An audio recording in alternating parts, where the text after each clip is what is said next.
Première étape pour Franck et son collègue, repérer le nombre d'emballeurs clandestins qui agissaient dans l'aérogare le matin même.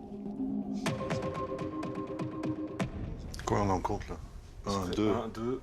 Il y en a un, tout à l'heure en blanc, je l'ai vu, il est accroupi, il a son emballé. 3. Caché derrière. 3. Voilà, l'autre il vient de passer quelque chose, ça fait 4. Donc déjà rien qu'au niveau, à ce niveau-là, on en a déjà 4. Et voilà, avec des sacs. Sur d'autres extraits, les gendarmes identifient 6 autres emballeurs à la sauvette. En tout, il serait une bonne dizaine à alpaguer les clients dans cette zone du terminal 1. Ils sont tous groupés au même endroit, donc ça veut dire qu'ils se connaissent tous. Donc on peut se poser la question de savoir s'ils agissent en groupe, c'est-à-dire presque une bande organisée, quoi. Pour les enquêteurs, la piste du réseau se précise. Et en observant la façon de faire de ces individus, de nouveaux éléments vont venir conforter leurs soupçons. Ah, ils mettent leur matériel dans les valises. Donc ils récupèrent des rouleaux dans les valises. On constate que ils ont tous le même, apparemment, ils ont tous le même mode opératoire, c'est qu'ils ont chacun un chariot avec des valises. Et dans ces valises-là, ils ont leur matériel pour effectuer l'emballage des bagages des passagers, quoi. La conviction des enquêteurs est faite. Ils auraient bien affaire à une filière organisée de travailleurs illégaux. Des individus qui n'en seraient pas à leur coup d'essai. Mais impossible pour l'instant de savoir qui est leur chef. On voit bien que c'est pour la première fois qu'ils le font.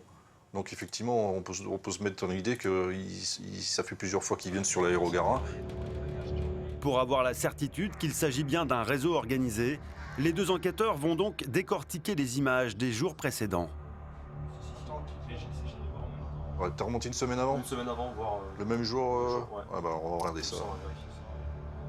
Et la vérification ne tarde pas à porter ses fruits.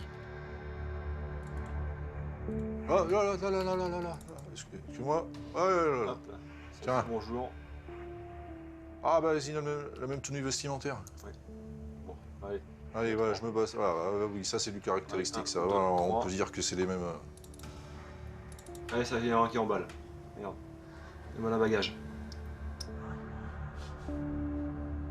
En épluchant des dizaines d'heures de vidéos, Franck et Laurent vont s'apercevoir que ce groupe d'individus s'installe chaque jour au terminal 1 depuis des semaines et que leur technique semble bien au point. Donc 5h, 5h50 pour les personnes. 5h50 pour ta personne. Vas-y, avance un peu. Ouais, donc à 6 heures. 6h du matin, il commence déjà. 6 heures, voilà, ça arrive.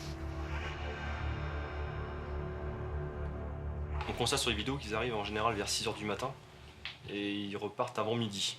Ils empruntent le CDG-Val.